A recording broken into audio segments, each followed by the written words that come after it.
Hey, good morning, everybody. John Murphy. Let's talk some cost segregation and depreciation schedules.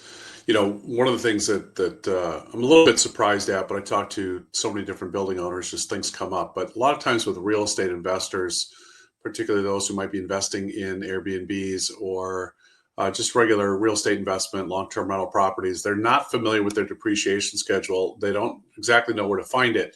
So this is something that typically you're not going to control. That's going to be something that your accountant, bookkeeper, CPA typically will have. It's a separate document. It is not in your tax return.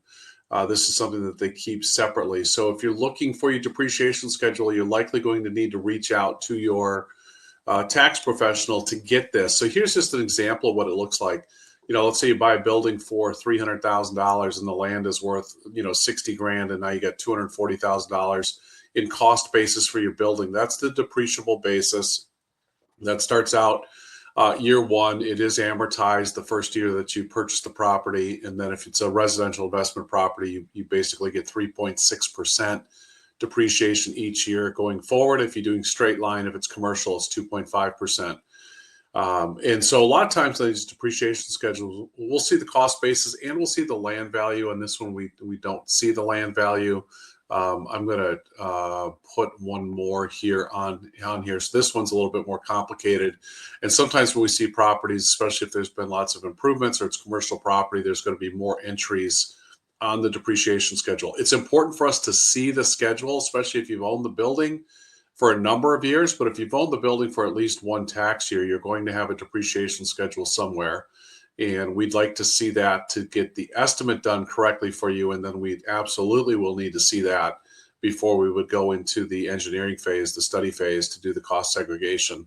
So that is it with the depreciation schedules. One other thing I'm just going to add here in this live stream is just the final pay apps. This is not something that you would have if you buy a rental property and put it in a service, but it is something you might have if you do a significant renovation with a general contractor. We're probably going to have an AIA document, cost detail, final pay app. That's what these look like. This is super helpful. It gives a line by line on what went into the building. So that helps us for the cost segregation.